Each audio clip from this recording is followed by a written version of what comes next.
1 jam saudara ya. Saya berdoa saudara ya. Saya cuma bawa 3 slide saudara. Tapi saya percaya ketika saya menyampaikan ini ada yang berbeda saudara. Pada kali ini Roh Kudus bukakan begitu banyak, begitu detail saudara. Karena apa saudara? Ini tahun 2025. Kita akan menjalani suatu tahun, suatu jalan yang tidak pernah kita lewati. Suatu jalan yang belum pernah kita lewati dan kita tidak tahu apa yang akan terjadi. Jadi kita perlu manual book. Kita perlu petunjuk-petunjuk daripada Tuhan. Bagaimana kita melalui 2025. Saudara, di hari awal kebaktian doa malam yang pertama, Tuhan izinkan saya menyampaikan Mazmur 27 saudara ya. Dikatakan bahwa sesungguhnya aku percaya akan melihat kebaikan Tuhan di negeri orang hidup.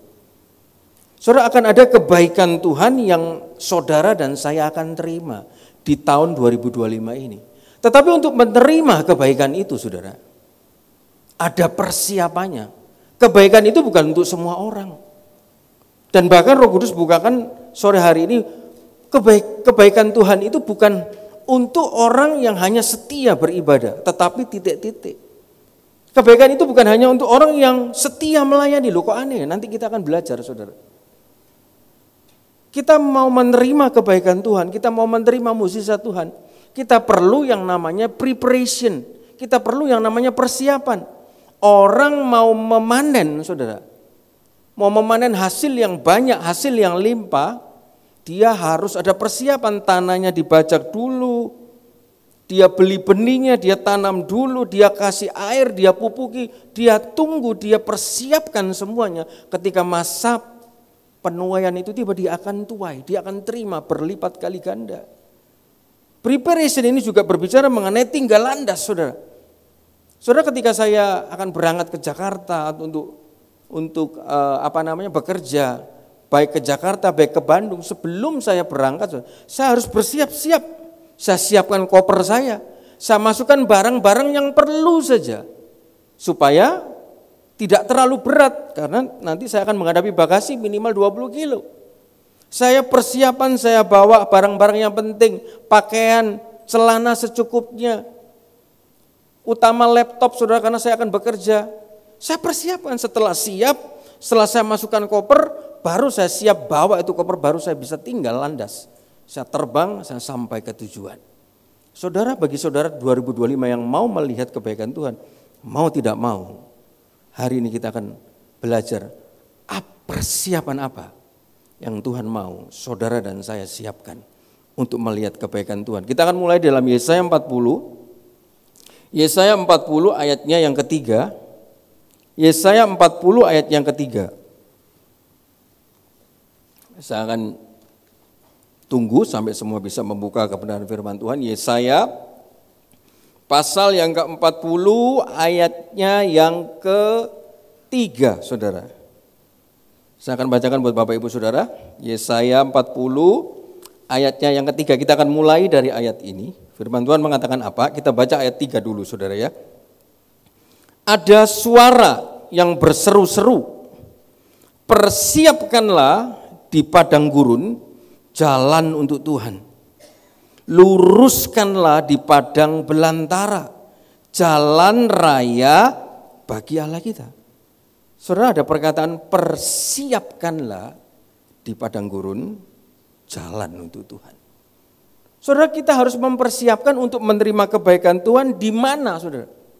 Di tahun 2025. Saudara, sebelum masuk di dalam preparation ini, saya akan dasari dulu cuma 3 slide saudara. Kita akan melihat saudara, tahun 2025 ini apa kata dunia tentang tahun 2025? Slide yang pertama. Slide yang kedua, apa kata Alkitab mengenai tahun 2025? Slide yang ketiga yang terakhir, persiapan apa yang Tuhan mau di 2025 supaya kita bisa melihat kebaikan Tuhan. Saudara, slide yang pertama saudara. Tahun 2025 ini ketika saya lihat yang tanggalan saudara, dunia mengatakan bahwa tahun ini adalah tahun wooden snake, tahun kayu ular. Kalau tahun kemarin itu adalah tahun naga saudara. Banyak orang kepingin punya anak. Enak ya kalau punya anak 2024. sionya sio naga. Saya sampai goda istri saya. Yuk buat anak lagi, nanti anakmu nogo, dia bilang gitu. Wis kok nanti dulu, masih kecil-kecil semua. Ya wis, terjadilah sesuai kehendakmu, saya bilang begitu. Bercanda sama istri saya, saudara. Tahun ini, saudara, kalender Cina mengatakan ini tahun wooden snake, kayu ular. Dan mereka mengatakan, saudara, mereka memprediksikan, saudara, banyak perubahan di sektor ekonomi. Tadi pagi kita dengar, saudara, Cina sudah masuk. Tadinya itu pameran semua di Jakarta, saya pernah hadir, saudara, begitu besar. Sekarang mulai hadir di Surabaya.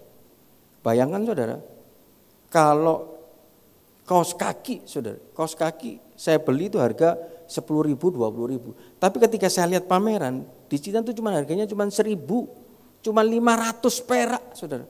Itu cuannya berapa, saudara? Untungnya berapa? Nah, mereka sudah mulai masuk di Jakarta, mulai masuk di Surabaya.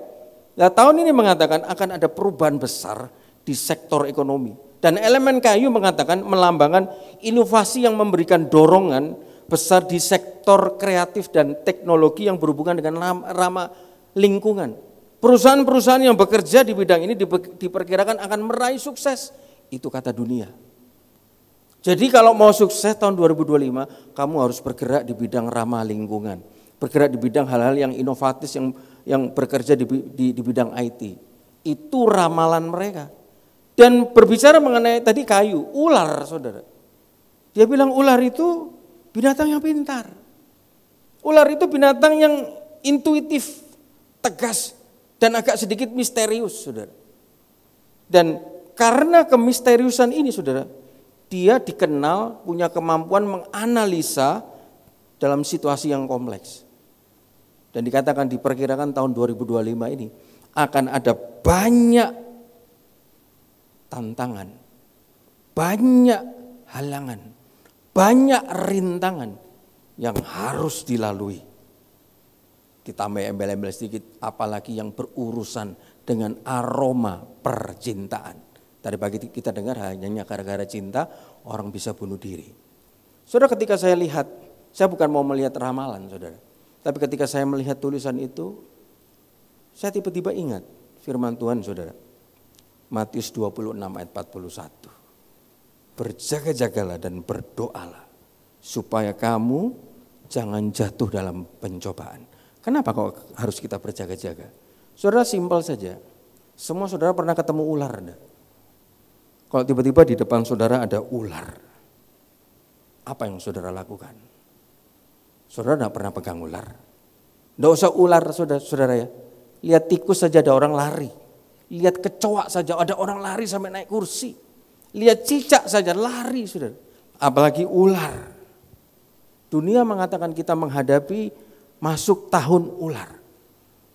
Ketika ketemu ular, apa yang harus kita lakukan? Kita harus berjaga-jaga. Kita harus punya kesikapan yang jelas. Karena kita akan menghadapi ular. Dan ular ini Tuhan berbicara banyak. Tadinya saya tidak mau bahas soal ular, saudara. Saya sudah taruh, oh ini ular, oh ini kata Alkitab. Saya sudah taruh di slide saya. Tapi ketika saya tidur, saudara, tengah pagi mau doa pagi jam 3:30, jam 4, saudara. Saya bangun, saya masuk kamar mandi. Rubahan PowerPoint-mu. Kamu bahas detail tentang ular. Maksudnya apa, Tuhan? Kamu buka Kejadian 3. Pertama kali ular datang itu kepada siapa? Kamu baca, kamu pelajari. Nanti aku akan bukakan sama kamu. Saudara, pagi itu juga saya buka Kejadian 3. Kita akan lihat, saudara, Kejadian 3. Ular pertama kali datang kepada siapa? Dan kenapa kok ular datang kepada dia? Dan maksudnya apa? Ular itu datang sama dia. Kejadian 3 ayat yang pertama dikatakan, adapun ular ialah yang paling cerdik dari segala binatang di darat yang dijadikan oleh Tuhan Allah. Berarti ular itu juga ciptaannya Tuhan, saudara ya. Ular itu berkata kepada perempuan itu, tentulah Allah berfirman, semua pohon dalam taman ini jangan kamu makan buahnya. Bukan? Lalu sahut perempuan itu kepada ular itu, buah pohon-pohonan di atas taman ini boleh kami makan. Tetapi tentang buah pohon yang ada di tengah-tengah taman Allah berfirman, jangan kamu makan ataupun raba buah itu, nanti kamu mati. Tetapi ular itu berkata kepada perempuan itu, sekali kamu tidak akan mati. Tetapi Allah mengetahui bahwa pada waktu kamu memakannya, matamu akan terbuka dan kamu akan menjadi seperti Allah, tahu tentang yang baik dan yang jahat. Kita berhenti di situ. Saudara, dikatakan ular adalah yang paling cerdik dari segala binatang yang dijadikan Tuhan. Jadi saudara, jangan saudara salah prasangka, ular itu bukan iblis. Tapi ular itu adalah alat yang dipakai oleh iblis. Dikatakan ular itu dijadikan Tuhan. Dia binatang yang paling cerdik. Justru orang yang punya kecerdikan, kecerdasan secara dunia yang tidak dipenuhi firman Tuhan, dia bisa dipakai, dijadikan alat oleh iblis, saudara. Hati-hati, saudara. Jangan sampai hidup kita ini jadi alatnya iblis.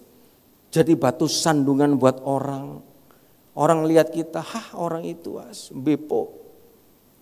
Jadi batu sandungan, tidak suka menolong orang, tindak tanduk kita. Saudara, pokoknya kita jadi representatifnya iblis. Orang lihat kita orang mundur dari gereja. Orang lihat kita orang sebel sama kita. Saudara, ular ini binatang yang dipakai oleh iblis, dijadikan alat, saudara. Jangan sampai hidup kita jadi batu sandungan, saudara. Apalagi kita semua sudah pelayan Tuhan. Dalam tutur kata kita, dalam keseharian kita, dalam pelayanan kita, dalam reaksi kita. Jangan kita dijadikan alatnya iblis. Jangan sewakan hati saudara untuk iblis masuk dengan iri, dengan marah, dengan benci, saudara. Itu orang-orang yang menyewakan hidupnya kepada iblis. Nah, ular ini alatnya iblis dipakai untuk apa, saudara? Dia datang kepada siapa, saudara? Ini pertama kalinya ular ini disebutkan dalam Alkitab, saudara. Dia datang, lihat kepada Hawa. Kemudian saya berpikir, dan saya berdoa, kenapa kok dia datangnya kepada Hawa? Kenapa kok dia tidak datang kepada Adam? Alkitab mencatat, lalu tentulah Allah adapun ular yang binatang paling cerdik, ular itu berkata kepada perempuan itu, berarti kan kepada Hawa. Kenapa dia tidak datang kepada Adam? Saudara, ketika saya berdoa, saya renungkan, Hawa ini perempuan.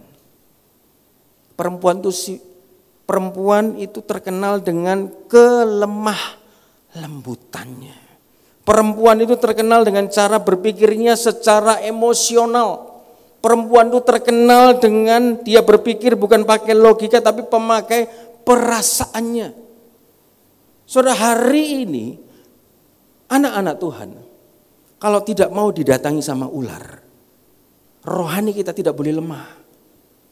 Kalau rohani kita lemah, tingkat pengertian firman Tuhan kita lemah. Itu adalah orang-orang yang sering sudah didatangi oleh ular, oleh iblis. Dimasuki segala macam kata-kata, lihat orang itu marah sama kamu, lihat orang itu menjelekkan kamu, merendahkan kamu, sudah percuma kamu di sini, percuma, sudah terus sama iblis diintimidasi lewat otaknya. Karena iblis lihat, ular lihat, orang ini lemah, tidak punya tingkat pengertian firman Tuhan yang banyak, gampang iblis mengaum-ngaum seperti singa. Dia lihat Hawa ini, saudara, dia tahu Hawa ini bisa. Saya datang kepada Hawa. Karena dia lemah lembut, pakai perasaan. Saudara, ketika kita mengikut Tuhan, jangan pakai perasaan saudara. Jangan orang itu sedikit-sedikit baper, terbawa perasaan, saudara. Dengar gini jengkel, dengar gitu marah, dengar gitu mau gondok, mau ngelabrak, mau berantem, saudara. Terbawa perasaan. Orang-orang yang demikian, tahun 2025 adalah orang-orang yang sering menghadapi godaan, saudara. Karena Hawa ini, dia perempuan pakai perasaan emosional, saudara. Dan saudara, saya berpikir, Adam dan Hawa ini ketika didatangi ular, posisinya di mana, saudara? Lihat, saudara, saya akan ajak saudara Kejadian 2 ayat 15. Tuhan Allah mengambil manusia itu dan menempatkannya dalam Taman Eden. untuk mengusahakan dan memelihara taman itu. Dan ketika saya berpikir loh, Taman Eden itu surga. Taman Eden itu surga tingkat yang ketiga. Kok bisa orang sudah ada di tingkat surga bisa menghadapi godaan, bisa digoda, bisa didatangi oleh iblis. Tiba-tiba Roh Kudus memberikan pengertian.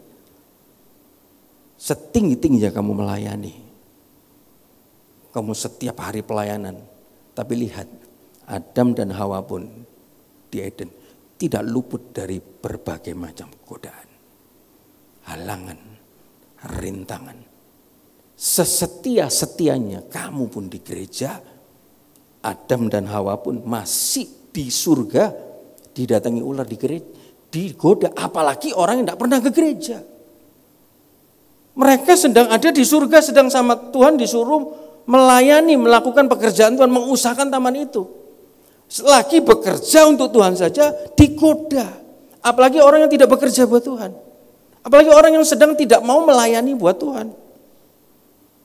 Adam dan Hawa saja, dia di Taman Eden sedang mengusahakan, berarti kan sedang bekerja buat Tuhan. Mereka pun kedatangan ular. Saudara, hari ini kita harus berjaga-jaga full. Hari ini, tahun-tahun ini bukan tahun yang mudah. Tahun yang susah. Diprediksi ekonomi akan resesi. Diprediksi, saudara, megatrust itu ada. Banjir, angin, ancaman, bencana, saudara. Hidrometeorologi. Itu ada, saudara. Kalau kita tidak berjaga, kita masih lemas. Lihat Adam dan Hawa saja sudah di tingkat Eden, didatangi ular. Saya tidak bayangkan orang-orang yang malas untuk beribadah. Saya tidak bayangkan orang-orang yang malas untuk doa pagi. Saya tidak bayangkan untuk orang-orang yang tidak ada pelayanan di dalam gereja, pekerjaan Tuhan. Orang yang sudah ada di Taman Eden saja, dia digoda. Berapa banyak hamba Tuhan jatuh dalam dosa. Saudara, yang lebih parah itu adalah anak sulung. Dia terhilang di rumah Tuhan. Kelihatan melayani, kelihatan setia ke gereja, kelihatan datang doa pagi. Tapi hidupnya jatuh bangun. Gak karu-karuan, saudara. Tidak diberkati, susah. Lebih banyak belangsak. Bukan memberkati, malah jadi beban buat orang. Saudara, saya berdoa saya berdoa supaya semua daripada kita tidak seperti itu, saudara. Kita belajar hari ini, saudara. Di ladang Tuhan saja, iblis bisa masuk menggoda. Lah ini yang kita mau belajar, saudara. Kenapa yang digoda kok Hawa? Tadi kita sudah lihat dari sifatnya Hawa. Saudara, padahal Tuhan suruh dalam Kejadian 2:15 untuk mengusahakan dan memelihara, bekerja. Ketika ular itu berbicara kepada Hawa, di mana Adam? Saudara, saya tanya, saya belajar juga. Suaminya sedang bekerja buat pekerjaan Tuhan. Istrinya harusnya di mana suami berada, di situ istri berada. Di mana istri berada, di situ suami berada. Saya bilang sama istri saya, kamu tugas atau tidak tugas, ketika saya ada tugas, saya ada latihan, kamu harus ada di sebelah saya. Saya ada tugas keluar kota, sibuk apapun, kamu antar anak sekolah, antar anak segala macam, tinggal, ini suamimu, kamu harus ikut saya. Di mana Alek berada harus ada Novi. Karena apa, saudara? Karena rentan dengan yang namanya godaan, saudara. Lah ini Adam sedang bekerja, mengusahakan memelihara taman itu. Tetapi istrinya jalan-jalan malah dekat-dekat dengan pohon yang dilarang sama Tuhan. Berapa banyak sekarang, saudara, perempuan? Saudara, saya tidak mendiskreditkan perempuan, saudara. Tapi Alkitab menceritakan yang diganggu duluan itu perempuan. Suaminya bekerja, istrinya tidak bekerja. Ongkang-ongkang, mungkin Shopee, mungkin Tokopedia, ting tong, saudara.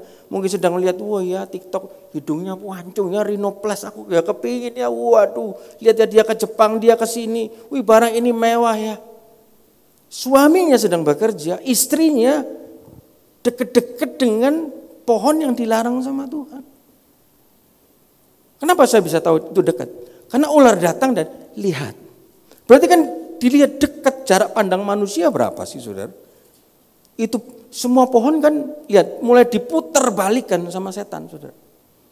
Orang yang tidak sedang bekerja buat Tuhan akan sering mengalami godaan. Dia sudah tinggal di Taman Eden. Ya mungkin dia Hawa masuk tidak kerja. Ya kerja. Dia sedikit kerja tapi kerjanya tidak sungguh-sungguh saja masih bisa didatangi ular. Apalagi orang yang tidak ada di ladang Tuhan. Lihat saudara, Hawa ini ketika itu dia kurang apa sih saudara? Taman Eden itu Tuhan bilang full dengan pepohonan, full dengan binatang, jadi surga tingkat 3. Apa yang kurang dari Taman Eden? Tidak ada yang kurang saudara. Makanan oke, Hawa oke, semua tercukupi. Tapi kenapa ya? Dia dengar firman Tuhan langsung, semua boleh kamu makan, cuman satu ini saja yang tidak boleh kamu sentuh, kamu makan. Kan enak saudara. Saudara dapat 1 miliar 900 juta kamu bisa pakai ya. Tapi 100 juta jangan kamu jamah. Kamu kasih buat perpuluhan. Oh 100 juta besar. 900 jutanya. Saudara kadang-kadang orang berpikir salah saudara. Kadang ada orang berpikir begini saudara. Contoh misal saudara. Saya pakai contoh Hendrik sama Lindung. Saudara saya hari ini misalnya ada uang 50 juta. Hendrik ini tak kasih uang kaget 50 juta. Seneng enggak Hendrik? Oh pasti seneng. Oh aku mau beli ninjaku sepeda motor. Oh 2 tak weng. Saudara 50 juta uang kaget hari ini. Seketika dia pasti seneng. Seketika dia pasti bahagia. Tapi ketika itu saya panggil Lindung, Dung sini Dung. Kamu tak kasih 100 juta. Kesenangan Hendrik. Pasti tiba-tiba loh. Kok pilih kasih. Aku 50 Lindung kok 100. Apa bedanya saya sama Lindung? Saudara lihat. Manusia hari ini tuh rentan. Rentan saudara. Kalau kita tidak diisi penuh. Saudara kurang apa Hawa itu? Dia tempat tinggal surga. Pasti dingin. Hawanya bagus, makanannya bagus, semua boleh dimakan. Kok masih kepingin satu ini yang dilarang sama Tuhan? Berarti dia apa saudara? Dia tamak. Berapa banyak orang perempuan-perempuan yang tidak merasa puas dengan suaminya, dengan pasangannya. Lihat, dia bisa begitu, kamu kok begini. Lihat, dia punya ini, pergi ke situ, bawaannya ini, kamu kok begini. Orang-orang yang tidak pernah puas dalam hidupnya. Tahun 2025, orang-orang yang tidak pernah bersyukur akan hidupnya. Apapun yang sudah taruh, Tuhan beri dalam hidup saudara dan saya. Besar, kecil, menengah, ucap syukurlah. Itu yang terbaik. Tuhan tahu kapasitas saudara dan saya. Orang-orang yang tidak bisa mengucap syukur, orang-orang yang tamak saudara, kurang puas, tidak bisa ucap syukur, dia yang akan tergoda. Dia yang akan terlindas tahun 2025. 1 Timotius 6 ayat 8 sampai 9. 1 Timotius 6 ayat 8 sampai ke 9. Berbunyi apa? Asal ada makanan dan pakaian cukuplah. Tetapi mereka yang ingin kaya, lihat, ingin kaya, ingin lebih, ingin terpandang, ingin enak, salah tidak, dosa tidak. Tapi firman mengatakan kalau ingin kaya dikatakan terjatuh dalam pencobaan dan jerat berbagai nafsu hampa yang mencelakakan, menenggelamkan manusia dalam keruntuhan dan kebinasaan. Kalau orang kepingin lebih, kepingin kaya, kepingin nikmat, kepingin wah aku mau naik atas sudah dapat ini, kepingin terus saudara. Dikatakan dia akan jatuh dalam pencobaan, jerat, nafsu. Orang-orang yang tidak bisa mengucap syukur, dia akan jatuh ke dalam 3 ini, pencobaan. Dia orang yang gampang dijerat oleh iblis. Dia orang yang gampang nafsunya, emosinya dikipas sama iblis. Tuh, lihat tuh, dia sudah punya ini, kamu belum punya kan? Ayo, cepat, usaha lagi, berdoa lagi. Hanya untuk memenuhi dagingnya, saudara. Dan lihat, keinginan itu akan membawa kepada mencelakakan, menenggelamkan, dan membinasakan. Saudara, karena itu tahun 2025, belajar mengucap syukur dalam segala hal. Baik lebih, baik kurang, apapun yang saudara punya, belajar mengucap syukur. Firman Tuhan mengatakan, apa yang tidak pernah engkau pikir, dengar, lihat, timbul dalam hati, itu yang disediakan Tuhan. Saudara, woles saja. Chill, kalau bahasa Inggrisnya chill man, tenang saja. Ketika kita ada di jalan Tuhan. Ketika saudara sudah ada di line baris gate 10 panggilan untuk pesawat Garuda, saudara sudah ada di line gate-nya.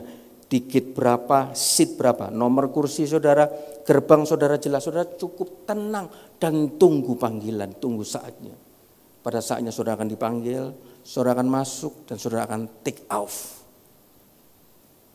Yang penting saudara ada di jalannya Tuhan. Saudara, Adam di mana? Pada waktu itu Adam sedang bekerja mengusahakan taman itu. Lagi tidak bersama istrinya. Lagi terpisah, saudara. Wah, ini bukan bercerai loh, saudara. Makanya tadi saya bilang, di mana suami berada, harus istri juga ada di situ. Saudara, ada orang yang baru menikah, saudara, menikah 1, 2, 3 tahun, saudara. Suaminya sering pergi keluar kota, tapi istrinya tidak pernah ikut. Sudah, kamu di rumah saja. Tadinya lelaki ini baik, humble, sopan, melayani Tuhan, setia perpuluhan, pelayanan segala macam. Dan bahkan sebelum menikah sudah, wah laki-laki ini baik sama orang tua perempuan ini, sayang, perhatian. Saudara dilihat, wah baik orangnya. Sampai pernah cium kaki ini perempuan di depan orang tuanya, wah berarti kuat. Lelaki ini benar-benar sayang sama anakku. Sampai orang tua perempuan merelakan, ya sudah bawa anakku untuk kawin.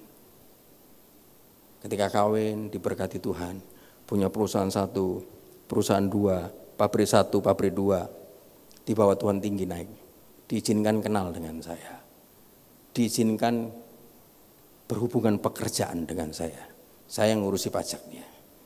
Tapi saya percaya setiap pertemuan tidak kebetulan. Saya dipanggil Bapak Pendeta. Karena setiap kali ngomong, dia umurnya di bawah saya. Dia umurnya kurang lebih 36, 37. Saya sudah 44, saudara. Tahun ini 45. Ya, betul Om tua. Istri saya sudah sering bilang, kamu tuh wis tuwekku. Tapi nanti lihat, ya kan. Saudara, habis begitu, saudara.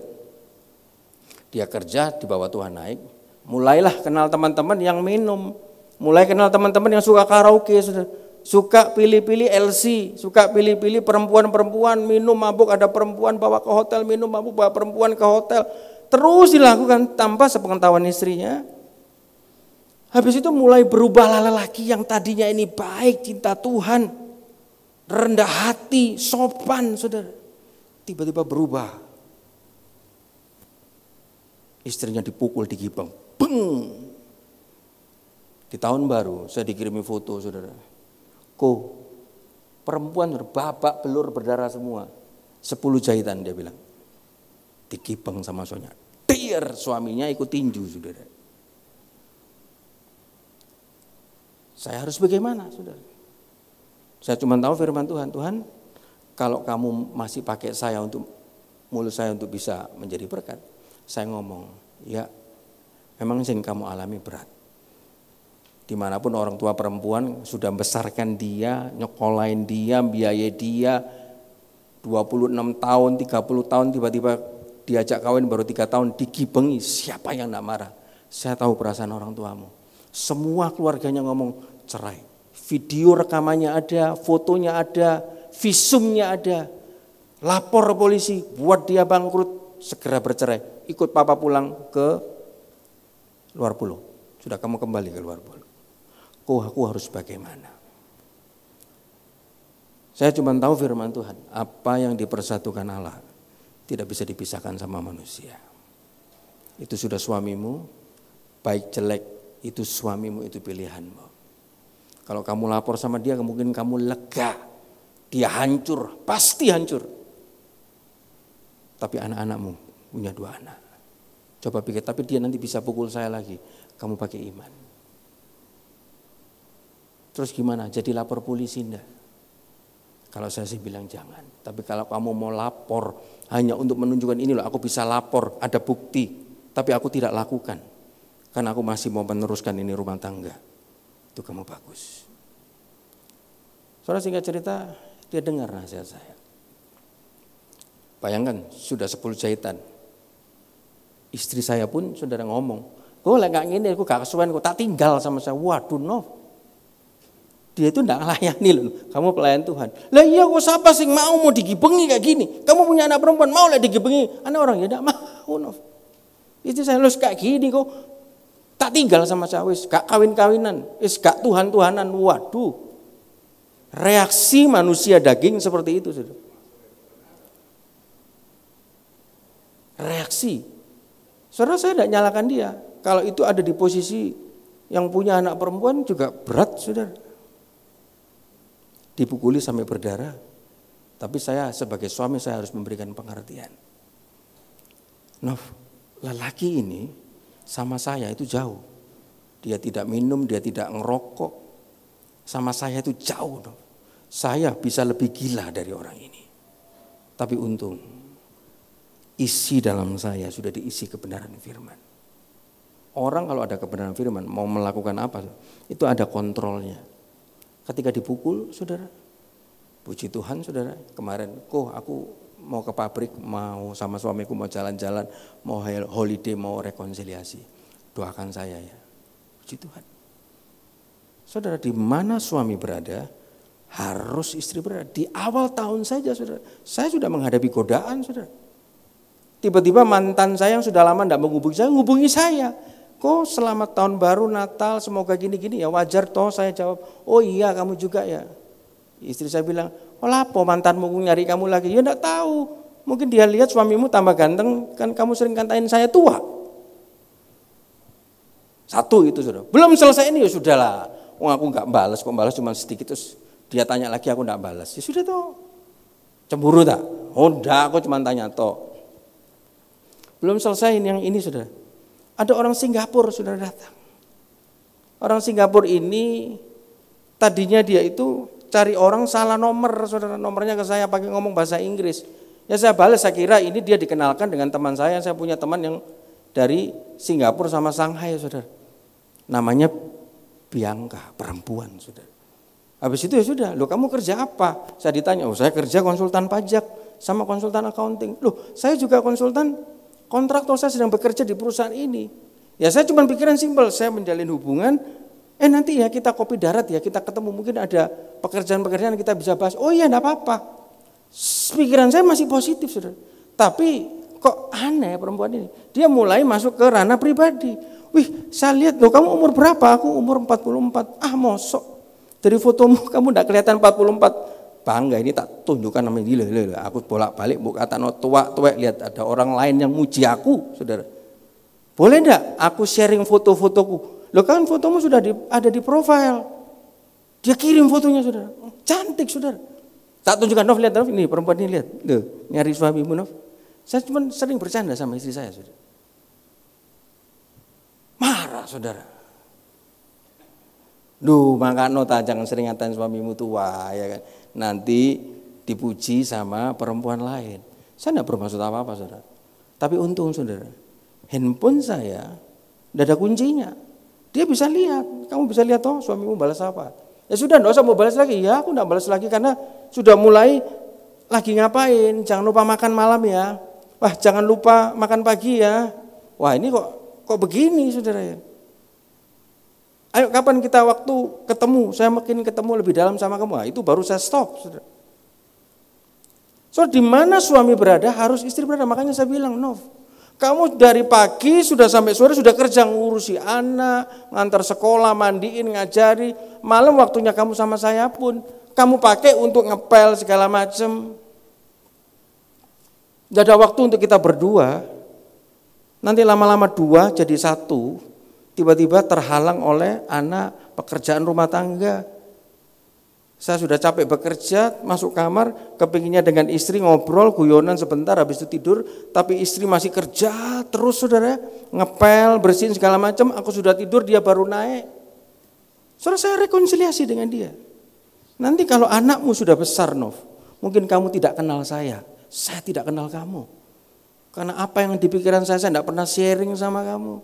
Saya tidak pernah ngobrol sama kamu. Kamu sibuk, kamu nggak salah, kamu benar, kamu rajin. Tapi siapkan waktu, Nov. Sebelum tidur kita ngobrol, kita guyon. Karena supaya apa?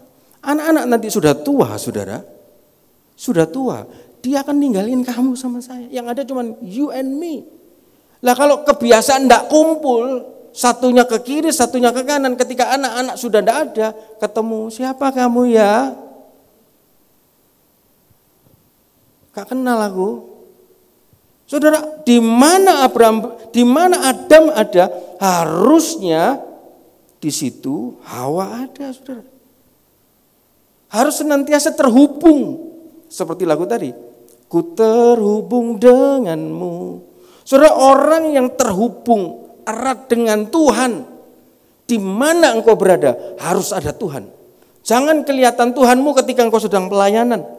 Jangan kelihatan Tuhan hanya sekedar di gereja, tetapi kalau sudah di luar gereja, di rumah, pada waktu setir, pada waktu ngatur keuangan, pada waktu bertetangga, pada waktu berbelanja, pada waktu ketemu orang, Tuhannya tidak kelihatan, saudara. Di mana saudara dan saya berada, di situ juga harus ada Tuhan. Kalau tidak ada, saudara, jadinya seperti ini. Adam ke sana, Hawa ke sini. Gampang untuk digoda. Dan ketika digoda, saudara, mereka lihat akan diusir dari Taman Eden. Ketika kita terhubung dengan Tuhan, apa yang kita dapat, saudara? Mazmur 36 ayat 8 sampai 10. Mazmur 36 ayat 8 sampai 10. Betapa berharganya kasih setiamu ya Allah, anak-anak manusia berlindung dalam naungan sayapmu, mereka mengenyangkan dirinya dengan lemak di rumahmu. Lihat, hidup saudara akan kenyang. Di mana saudara berada, di situ Tuhan berada. Hidup saudara akan kenyang, dikenyangkan dengan lemak berkat dari rumah Tuhan. Lihat, berkat lemak dari rumahmu.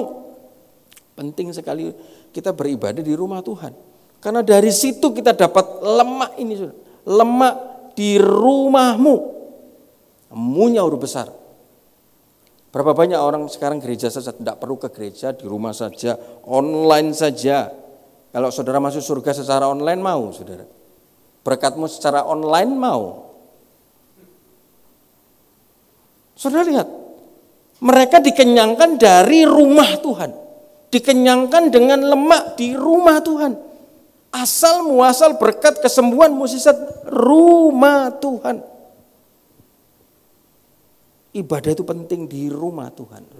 Ketika kita beribadah terhubung dengan Tuhan di rumah Tuhan, kita akan kenyang, dan bukan hanya kenyang saja. Engkau beri mereka minum dari sungai kesenanganmu. Saudara lihat, ketika kita terhubung dengan baik. Saudara, saya punya hubungan baik dengan Bapak Gembala. Dia bilang, saudara, like ini jeruk kesenangannya Om sudah ada di kulkas. Dia telepon istrinya, ambil batur, dikasih saya. Kalau saudara punya hubungan dekat dengan Tuhan, kesenangannya, barang berharganya bisa turun kepada saudara. Ketika saudara menyenangkan dia, ada di rumahnya, lihat, diberi minum dari sungai kesenanganmu, sebab padamu ada sumber hayat. Orang yang senantiasa di mana ada dia, di situ ada Tuhan. Dia akan selalu terhubung dengan Tuhan, dia akan selalu kenyang, akan diberi minum terus, akan dekat dengan sumber hayat. Di dalam terangmu, kamu melihat terang. Anak Tuhan jangan nganggur. Enggak mau melayani. Kalau nganggur enggak mau melayani. Orang-orang tersebut orang-orang yang rentan dengan godaan. Rentan dengan tantangan, halangan, rintangan. Dan singkat cerita saudara, digodalah Hawa. Hawa tergoda. Karena Hawa tamak, tidak melihat yang ke-90. Pingin yang lebih, pingin yang lebih, pingin yang lebih. Akhirnya masuk dalam jerat pinjol saudara. Saudara, saya pada waktu itu sedang mau minum teh dengan istri saya saudara ya. Hanya di sebuah warung kecil saudara. Warung kecil dan ada mbak-mbak saudara. Pakai itu saudara. Ketika saya, Mbak pesan ini, dia masih sibuk dengan handphonenya. Dan saya lihat, loh, Nov, handphonenya sama dengan kamu. Saudara, sebelum masuk sini saudara, waktu itu handphone saya rusak, istri saya bilang, ganti handphone, enggak usah lah, aku enggak kepingin gaya-gaya lah, handphone penting bisa kerja, bisa halo, bisa WA, cukup lah. Saya beli second saudara. Tiba-tiba dia lihat handphone, iPhone 15 Pro Max 25 juta. Bagus kok ya, bagus. Kepingin kamu. Hihihi guyu saudara. Berdoa sama Tuhan. Mungkin sekarang enggak bisa, kalau Tuhan izinkan kamu punya. Saudara, Tuhan izinkan 1 minggu kemudian saya dapat berkat. Kasih istrimu. Saya belikan dia baru. Lihat Nov. Tuhan suruh, Tuhan kasih. Yang kamu pegang itu kamu pegang sepeda motor, saudara. Lihat, kamu percaya sama Tuhan pada waktu kamu lihat tidak bisa beli toh? Tidak ada kan yang bisa buat untuk beli kan? Tapi sekarang Tuhan kasih. Lah, saya tahu harganya loh, Mbak ini, Mbak jualan ST saudara. Bawa handphone 25 juta. Mbak, handphonemu bagus ya. Kalah handphoneku Mbak. Dia cuma senyum-senyum saudara. Wah, kamu berarti pasti gajimu tinggi. Alah, kok kecil, kok bayaranku cuma 800 ribu. Loh kok bisa? Ya aku sekarang lagi gak pegang iPhone kok, ya apa? Terus pinjol. Ya iki kok aku diuper-uper dari tadi pinjol iki kok. Koncoku kabeh dihubungi kok tek namaku. Lah makano kenapa kamu ndak mampu beli iPhone kok maksa beli iPhone? Ya aku zaman sekarang. Orang-orang saudara kalau tidak terhubung dengan Tuhan rentan masuk halangan, ujian, rintangan dan mereka akan jatuh di dalam sana. Harusnya pasangan ini tidak jatuh karena yang digoda istrinya. Tapi saudara lihat ayat yang ke-6, Kejadian 3 ayat yang ke-6. Perempuan itu melihat bahwa buah pohon itu baik untuk dimakan dan sedap kelihatannya. Bagi pula pohon itu menarik hati karena memberi pengertian. Kok bisa menarik memberi pengertian loh saudara ya. Padahal dia sudah dengar firman loh. Semua boleh kamu makan, satu jangan kamu makan. Yang ngomong Tuhan sendiri. Baru sekali saja dikasih tahu dengar omongannya iblis. Karena dia tidak bekerja buat Tuhan, dekat-dekat dengan yang dilarang Tuhan, saudara. Dekat-dekat yang dilarang sama Tuhan, jauh dari perintah Tuhan. Tiba-tiba dia hatinya tertarik dengan dunia. Dan ketika tertarik, lihat, nah ini yang bahaya. Dia datang kepada suaminya. Dia bilang, lagi pula pohon itu menarik hati karena memberi pengertian, lalu ia mengambil dari buahnya. Sudah berani. Tadinya dia tidak berani. Tapi terus diintimidasi oleh iblis. Yang tadinya tidak berani berbohong, mulai berbohong. Yang tadinya tidak berani menipu, mulai menipu. Yang tadinya tidak berani berkata-kata kasar, mulai berani karena terus diintimidasi oleh iblis. Yang tadinya tidak berani selingkuh, selingkuh. Yang tadinya tidak berani lihat video-video porno, mulai berani. Tidak apa-apa, lihatlah sedikit, sebentar saja kok, gak apa-apa. Di gereja mainan handphone, tidak apa-apa, sebentar saja. Habis itu kamu tutup lagi, tidak apa-apa. Mulai saudara, diintimidasi oleh iblis, saudara. Mulai dia berani ngambil pohon itu, buah itu. Ketika ngambil buah itu dia mulai berani untuk makan dan diberikan kepada suami. Lah ini saudara. Suami imam itu harus tegas saudara. Nov, di mana saya berada kamu harus ikut. Kalau imamnya, kepalanya tidak tegas saudara. Dalam mengambil keputusan dalam rumah tangga. Saya bicara Nov, keputusan rumah tangga anak sekolah yang kecil, kamu boleh ambil keputusan tanpa tanya saya. Kamu mau beli susu apa, pakaian apa, mau les di mana, mau kursus di mana, terserah kamu. Kamu lihat ada uangnya, kamu pakai, iya kan. Urusan rumah tanggamu, urusan keluargamu, ada keuangan apa, aku bebas, open keuangan saya. Apa yang saya terima bisa kamu lihat, bisa kamu pakai, akses kamu punya semua. Tidak ada yang saya kunci. Apa yang saya lihat bisa kamu lihat, apa yang saya transfer bisa juga kamu transfer. Bebas. Tetapi untuk hal-hal yang prinsipal, kamu harus ikut saya. Apalagi untuk urusan gereja, pelayanan, kehidupan. Saudara, imam itu harus punya ketegasan, saudara. Kalau tidak punya ketegasan, saudara lihat. Lihatan aku itu temanku jalan-jalan ke Jepang, ke Singapura, enak jalan-jalan. Sabarlah Mi ya, ini keuangan enggak ada, ya pinjam utang lah ku. Mosok kita hidup berapa lama kok gini-gini aja kok. Aku ini sepeda motor baru kok, sepeda motor jadul, ganti mobil aku. Nih enggak ada uang ini, ya utang lah kok. Saudara kadang kan istri begitu, saudara. Suaminya sudah dirayu. Untung kita punya contoh ibu gembala, saudara. Dia aja bapak gembala, jalan-jalan, saudara. Enggak mau, lebih baik uang itu untuk aksi peduli. Saudara, itu sebuah contoh yang bagus.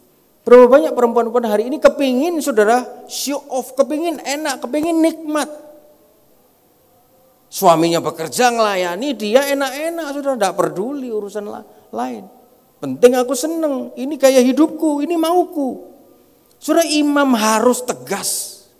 Jadi suami, jadi kepala harus punya ketegasan, saudara. Saya sama istri saya, Nov, ini jalan, ini jangan. Ya. Dan ketika ini saudara masuk, saudara, lihat saudara, akhirnya apa saudara? Iblis berhasil menggoda Hawa. Mereka akhirnya gimana saudara? Diusir sama Tuhan dari Taman Eden. Ketika diusir saudara lihat, susah cari rejeki. Orang yang jauh daripada Tuhan, rejekinya akan susah. Kejadian 3 ayat 17. Kejadian 3 ayat 17, ketika dia bisa digoda, ketika dia tidak ke rumah Tuhan, rentan godaan. Ketika dia tidak melayani, rentan godaan. Ketika dia melayani dengan tidak tulus, rentan godaan. Ketika sudah berhasil digoda, dosa mulai masuk. Sudah mulai ada benih marah, benih malas, benih benci, benih tidak suka. Saudara lihat, mulai keluar dari Taman Eden, Kejadian 3 ayat 17, rezekinya akan seret. Lalu firman-Nya kepada manusia itu, karena engkau mendengarkan perkataan istrimu dan memakan dari buah pohon yang telah kuperintahkan kepadamu, jangan makan daripadanya, maka terkutuklah tanah karena engkau, dengan susah payah engkau akan mencari rezekimu. Hanya karena Adam tidak mendengarkan firman, yang didengarkan omongan pasangannya. Pasangannya hanya mendengarkan omongan iblis. Jangan-jangan orang yang hari ini susah dengan rezekinya, dia jarang dengar suara firman. Yang didengar suara duniawi, suara kedagingannya. Saudara. Kali lubang, tutup lubang, dapat sedikit, habis lagi, dapat sedikit, lubang besar, saudara. Susah rezekinya. Firman Tuhan mengatakan karena yang didengar bukan firman. Akhirnya mereka diusir. Ayat 23. Lalu Tuhan Allah mengusir dia dari Taman Eden supaya ia mengusahakan tanah dari mana itu diambil. Dijauhkan Tuhan dari sungai kehidupan. Saya berdoa saudara, slide yang pertama ini, waduh sudah jam 6 saudara. Slide yang pertama ini saudara, di tahun ular ini banyak tantangan, halangan, rintangan saudara. Jangan sampai kita jatuh dalam dosa. Ketika jatuh, kita akan terpinggir dari Taman Eden, dari sungai kehidupannya Tuhan. Rezeki kita akan susah. Dan kita mau lihat saudara, cepat saja, slide yang kedua. Apa kata Alkitab mengenai tahun 2025 ini saudara? Saudara, tahun 2025 ini Alkitab dalam Alkitab kalender Ibrani itu tahun 5785. Tahun 85, tahun PH. 85 terdiri dari tahun 80 plus 5. 80 itu adalah huruf P, saudara. Bisa dikeluarkan, bisa diperbesar, saudara. Di slide sini, ya yang gambarnya saja, saudara. 5785 itu adalah tahun 85 yang terdiri angka 80 dan 5. 80 itu adalah tahun P yang hurufnya seperti mulut, saudara. Tahun ini berbentuk seperti mulut yang artinya ini tahun atau dekade deklarasi, ekspresi dengan vokal berupa ucapan. Saudara, penting sekali ucapan kita, bibir kita 2025 ini. Kita diberkati atau kita mendapatkan kutuk itu tergantung dari bibir ini. Firman Tuhan mengatakan mati hidup dikuasai oleh lidah. Dengan perkataan kita bisa menambah berkat, bisa menambah jumlah jemaat. Dengan perkataan kita bisa mengurangi jemaat. Saudara lihat Bapak Gembala dulu rame, saudara, karena dengan mulutnya dia menginjil ke Simolawang, ke pelosok, banyak, saudara. Dipakai mulutnya untuk menginjil, jemaat itu banyak. Saudara, hati-hati tahun 2025 ini, saudara, dengan mulut ini, saudara. Mulut ini sumber kehidupan. Kolose 4 ayat yang ke-6. Hendaklah kata-katamu senantiasa penuh kasih. Jangan hambar. 2025 ini, saudara, jaga perkataan kita, saudara. Jangan apa di pikiran kita diucapkan bleng, bleng, bleng. Karena apa yang sudah diucapkan tidak bisa ditarik, saudara. Hendaklah perkataan kita penuh kasih. Kasih itu karis, artinya selalu penuh dengan keramahan. Selalu penuh dengan kemanisan, selalu penuh dengan memberkati, bukan mengutuki, bukan mengata-ngatai, bukan mengutuk, saudara. Tapi penuh dengan kasih. Jangan hambar. Hambar itu artinya nonok rasai, saudara. Tidak ada rasanya saja dikatakan jangan. Apalagi perkataannya menghakimi, perkataannya jadi batu sandungan. Firman Tuhan ngomong jangan. Hendaklah kata-katamu senantiasa penuh kasih, jangan hambar, sehingga kamu tahu bagaimana harus memberikan jawab kepada setiap orang. Kata-katanya tidak memberi semangat, kata-katanya tidak memberikan gairah membuat iman timbul, tapi kata-katanya menyakiti hati orang. Kata-katanya menjadi batu sandungan buat orang. Tahun 2025 ini, saudara, kita perhatikan dengan mulut ini. Karena apa, saudara? Hidup dan mati dikuasai oleh lidah. Dengan perkataan ini, saudara, kita bisa menambah atau mengurangi. Bagaimana kalau perkataan kita hambar, saudara? Kita akan jadi batu sandungan, kita akan menjatuhkan, kita akan mematikan jiwa. Lukas 17 ayat 2. Dikatakan orang-orang yang mematikan jiwa, membuat jiwa ini keluar, dikatakan lebih baik jangan dilahirkan. Lukas 17 ayat kedua bisa dibuka. Kalau perkataan kita dihambar, saudara, tidak membangun, tidak. Kalau perkataan saya sudah laporin saja kamu sama polisi, ben kapok suamimu, pasti sekarang pasti duel pengacara. Perkataan ini harus membangun, saudara. Perkataan ini jangan melemahkan. Saudara, Lukas 17 ayat kedua, adalah lebih baik baginya jika sebuah batu kilangan diikatkan pada lehernya lalu ia dilemparkan dalam laut daripada menyesatkan salah satu dari orang-orang yang lemah ini. Kita sudah tahu orang itu lemah, kita kasih perkataan yang tidak enak, yang membuat dia tambah lemah, tambah pusing, tambah marah, tambah mengipas emosinya. Kita sudah tahu orang itu lemah, gak punya firman. Kita harus membangun, harus sabar, saudara. Saudara, mengembalakan itu tidak mudah. Lihat Bapak Gembala sudah begitu banyak, dia harus sabar. Satu persatu datangi rumahnya, nilpuni setiap pagi, siang, sore. Pada waktu dulu kan banyak jemaat. Dari bibirnya digembalakan, keluar firman, banyak yang datang. Perkataan kita tidak boleh hambar. Matius 18 ayat ke-6 dikatakan lebih baik jangan dilahirkan. Tapi sudah 18 sampai 6 dikatakan kalau perkataannya itu hambar, tidak ada rasanya, tidak memberi semangat, tidak memberi gairah, malah mengutuk, menjelekkan, mematikan, menjelekkan, saudara. Dikatakan dia akan ditenggelamkan dalam laut. Amsal 10 ayat 11. Mulut orang benar itu sumber kehidupan. Amsal 10 ayat 21. Bibir orang benar menggembalakan banyak orang. Kalau bibir kita ini benar, saudara. Gereja ini tidak cukup, saudara. Setiap dari kita sudah diajar firman. Setiap daripada kita. Berapa banyak Pasangan-pasangan yang Tuhan izinkan datang kepada saya, kok aku tak ke gerejamu, sudah kamu ke gereja sana. Tidak ada yang bisa ngomongnya aku seperti kamu, oh enggak, aku bukan Tuhan. Pertemuan itu dari Tuhan. Kamu tetap ibadah, kamu ada masalah boleh kamu telepon sama saya. Saudara, kalau mulut kita dipakai untuk menggembalakan dengan benar, saudara, pasti kursi-kursi ini tidak cukup. Mulut orang benar itu menggembalakan banyak orang. Dan yang terakhir Efesus 4 ayat 29. Janganlah ada perkataan kotor keluar dari mulutmu, tetapi pakailah perkataan yang baik untuk membangun. Perkataan kita harus membangun, bukan menjatuhkan, bukan membuli, bukan mengata-ngatai, saudara. Saudara, ketika saya menyampaikan ini, saya pun juga diuji, saudara. Biasanya ketika saya menyampaikan firman, saya akan duduk dari pagi hari, saudara, sampai sore hari, istri saya mulai menyiapin makanan, mulai menyiapkan segala macam. Tapi hari Sabtu kemarin, saudara, kok badanku capek semua, ya sudah kamu istirahat. Ternyata dia tidak istirahat, saudara, dia duduk di depan TV, ya sudah, saudara. Saya habis doa pagi dengan istri saya berdoa gandeng tangan, saya mandi, saya turun ke bawah, saya buat kopi sendiri, saudara. Saya ambil kopi, saya ambil gula, saya buat kopi sendiri.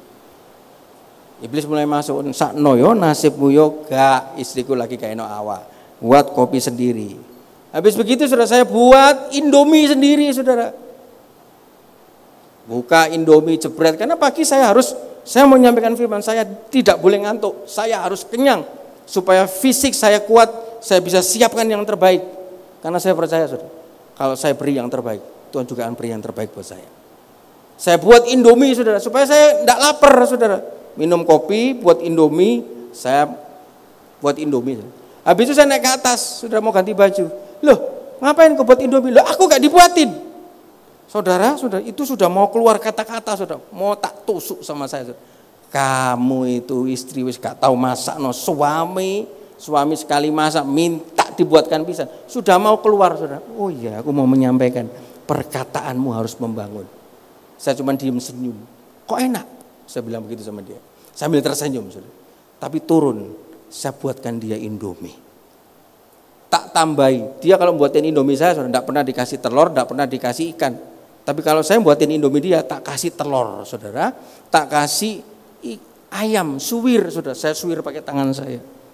Kok enak loh, yo anak isopo, anak tukang masak kok. Yo selagi gitu kamu sing masak. Oh, dikasih jantung rogo rempel loh ya, sambil bercanda dengan istri saya. Terima kasih ya, suamiku yang baik. Ya begini ini penyampai firman dan juga bisa jadi contoh. Saya bilang pret, tapi sambil tertawa. Karena saya tahu perkataan saya harus membangun. Kalau saya turuti iblis, sudah bisa tukaran dengan dia. Kamu ku istri model lopo, gak pernah masak, biyen janji masak jadi ini gak ono dapur. Kalau dapur tak tukok ono kompor ndek mangan, ndak mau nanti kebakaran. Sudah punya dapur, yo ndak masak-masak alasannya anak. Iki Sabtu pun anak-anak gak sekolah, yo ngomong alasannya sakit. Sudah mau keluar semua, sudah gico saya sudah. Barbur. Tapi perkataan harus membangun. Kalau saya turuti begitu semua pasti berantem. Percuma saya kalah, sudah. Perkataan kita 2025, suami istri, gembala jemaat sesama pelayan Tuhan harus membangun. Jangan jadi batu sandungan.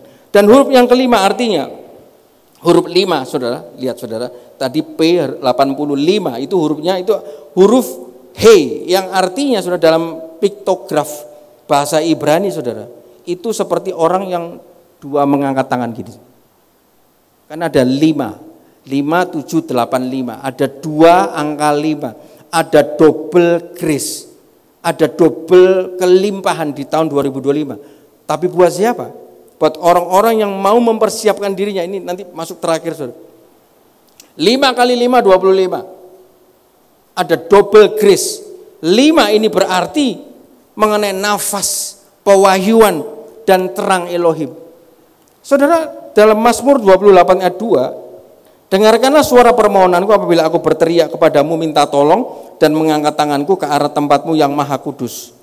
Saudara, ketika saudara ikut doa pagi hari Sabtu, saudara, bangsa Israel ketika dia terjepit, dia terancam, Sudah beberapa kali dia melakukan dosa tapi dia mengangkat tangan, Tuhan tolong. Saat itu juga ketika bangsa Israel angkat tangan minta ampun dosanya, Alkitab mencatat Tuhan kirim juru selamat.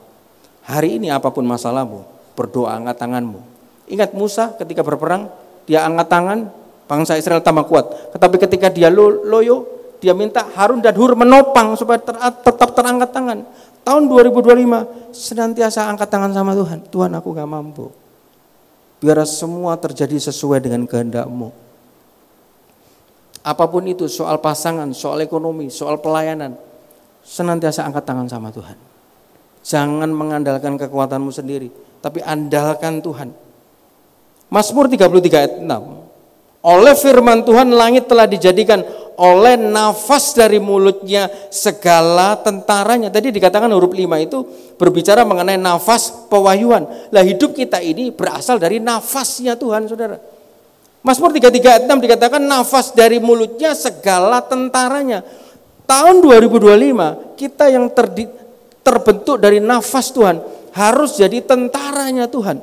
Tentaranya Tuhan di dalam 2 Timotius 2 3-4 dikatakan apa, saudara?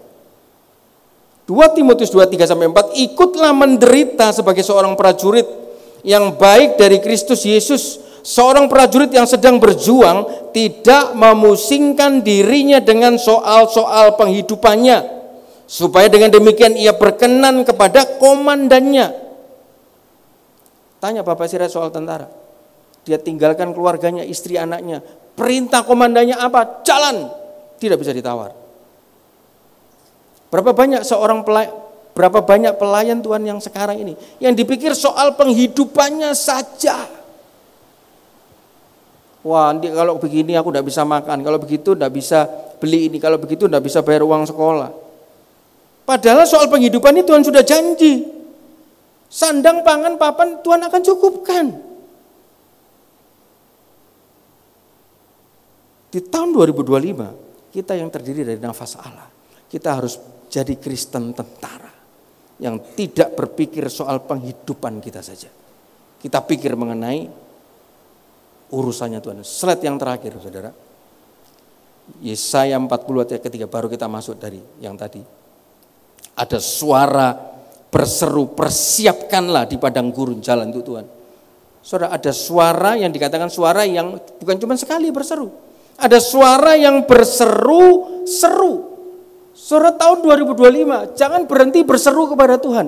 Jangan berhenti berdoa kepada Tuhan. Jangan berhenti melayani untuk Tuhan. Jangan berhenti gila-gilaan untuk Tuhan. Jangan berhenti, saudara. Dikatakan ada suara yang senantiasa berseru-seru. Berdoalah, saudara. Itu seperti kemenyan yang asapnya akan naik terus. Mungkin doa saudara baru di tingkat 10. Jangan berhenti, karena setiap kali doamu menangga tingkat tangganya, kita tidak akan pernah tahu sampai kapan doa kita dijawab. Tapi kalau kita tidak pernah berhenti berseru, tidak jemu-jemu berdoa, saudara, kita tidak akan lihat jawaban Tuhan. Janganlah putus-putus berdoa, berseru kepada Tuhan. Matius 26-40. Ketika murid-murid diajak Tuhan sembahyang, Tuhan tegur sama Petrus. Setelah itu ia kembali kepada murid-muridnya itu dan mendapati mereka sedang tidur. Berapa banyak sekarang Kristen lagi tidur, lagi bobok di rumah, lagi enak-enak di rumah. Sudah, aku tidak mau pusing urusan gereja, yang penting hidupku senang. Tuhan tegur kepada Petrus, kamu ini sedang ikut saya, melayani saya, murid saya, kok tidur? Ia berkata kepada Petrus, tidakkah kamu sanggup berjaga-jaga 1 jam dengan aku? Berjaga-jagalah dan berdoa supaya jangan kita jatuh. Kalau kita sering berdoa, sering berjaga, ekonomi kita tidak akan jatuh, kesehatan kita tidak akan jatuh, saudara. Masa depan kita tidak akan jatuh. Dan dikatakan ketika kita sudah berseru-seru, kita harus mempersiapkan. Saudara, kalau mempersiapkan kita punya enak, saudara.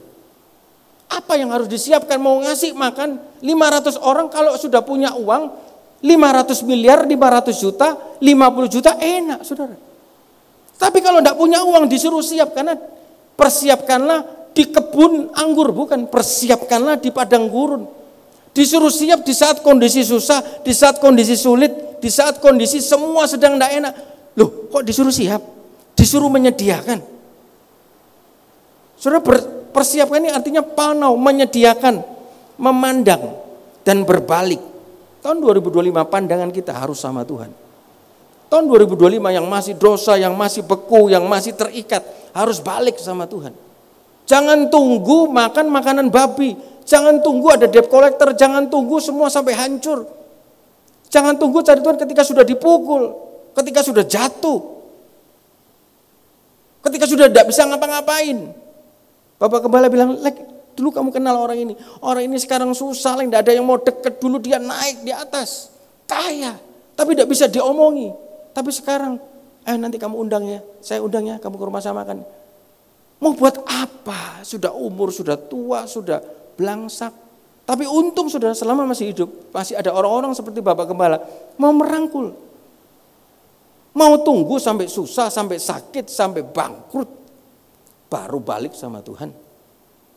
Jangan saudara, perhatikan, persiapkan ini artinya harus menyediakan, dan persiapannya waktu posisi, bukan posisi diberkati, tapi dipersiapkan di padang gurun. Padang gurun wilderness, tempat yang tandus, kering, keras, panas, tidak menghasilkan.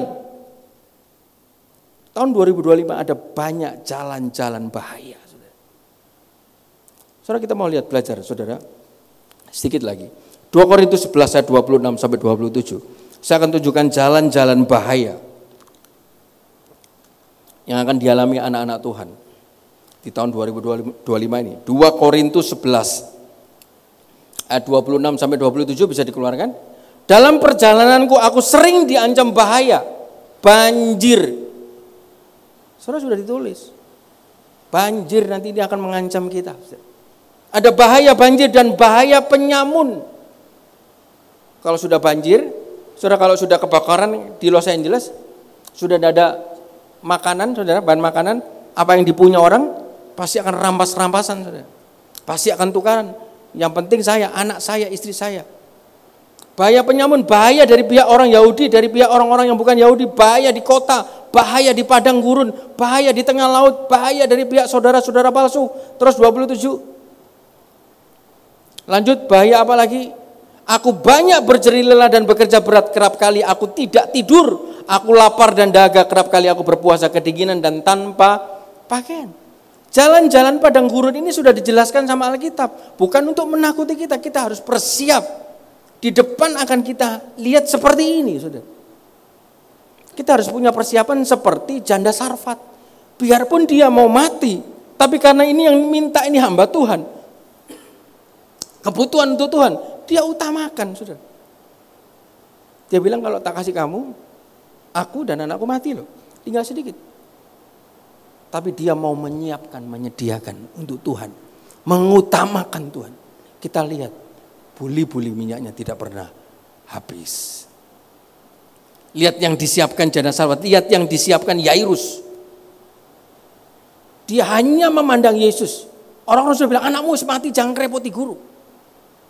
Dia tetap tidak komplain, dia tetap tidak bersungut. Ketika dia berseru sama Yesus, bukan dia duluan yang ditolong, kok malah perempuan pendarahan. Anakku ini cepetan Tuhan, anakku ini lagi butuh pertolongan, kok kamu nolong dia dulu. Tapi untung Yairus pandangannya hanya Yesus, telinganya tidak mendengar suara orang-orang. Dia sabar menunggu janji Tuhan. Tuhan akhirnya, ayo Yairus, ikut ke rumahmu. Sampai di rumah Yairus sudah tenang, dia lagi tidur. Nah, akhirnya lihat, orang-orang hanya memandang Yesus, biarpun ada bahaya, kekurangan, himpitan, padang gurun, kering, kerontang, tapi pandangannya, mata rohaninya hanya pada Yesus. Dia akan melihat kebangkitan dalam hidupnya. Jangan seperti anak bungsu, saudara. Anak bungsu sudah di rumah Tuhan lari karena dia tertarik, hatinya terpikat oleh omongan ular, saudara. Keluar dari rumah Bapa, keluar dari pelayanan, berhenti ikut Tuhan. Saudara, hari ini tuh sungguh-sungguh ngenes, saudara. Saya lihat, saudara, ada beberapa proposal gereja itu mengajukan kepada sinode sebuah gereja, permohonan untuk bangun atap plafon gereja 25 juta. 25 juta tidak punya uang untuk bangun plafon. Permohonan untuk ngisi alat musik 10 juta. Permohonan untuk pasang keramik 5 juta. Saudara, harusnya ini kan untuk pekerjaan Tuhan, kenapa kok dia harus minta-minta seperti ini? Tapi di satu sisi saya melihat, saudara, teman mau bangun naik klub hanya untuk lampunya saja dia keluarin gelonterin 23 miliar. Loh, untuk naik klub kok dia punya uang banyak? Lampu saja, belum sound, belum alat musik, belum dekorasi, hanya lampu saja.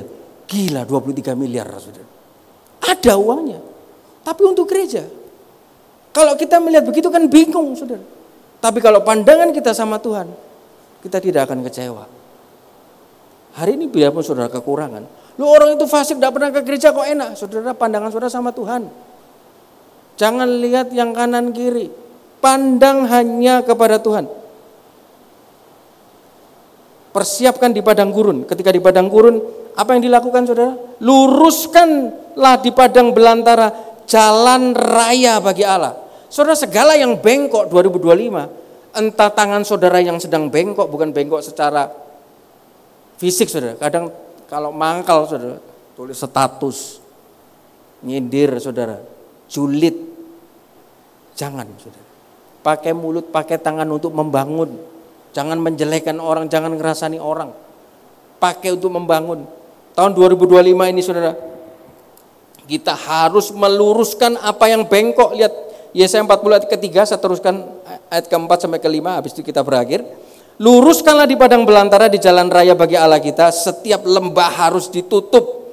Setiap yang lubang, saudara, hidup kita ada berapa banyak lubang?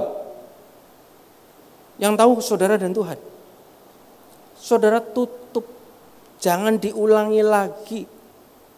Lubang-lubangnya ditutup dulu, firman Tuhan mengatakan, tutupin dulu lubangmu. Dan gunung di bukit diratakan. Saudara, apa yang mulai menonjol, mulai saudara tidak terima, ketegar tengkuan mulai muncul, diratakan. Kalau mau saudara menerima kebaikan Tuhan, double grace. Yang tegar-tegar tengkuk, yang mulai keras-keras ini, ratakan. Yang lubang-lubang ini, yang mulai dosa, yang lama-lama ini, timbun. Persiapkan bukan jalan sempit, jalan raya. Ketika jalannya sudah disiapkan, ketika jalan raya yang sudah disiapkan, lihat saudara,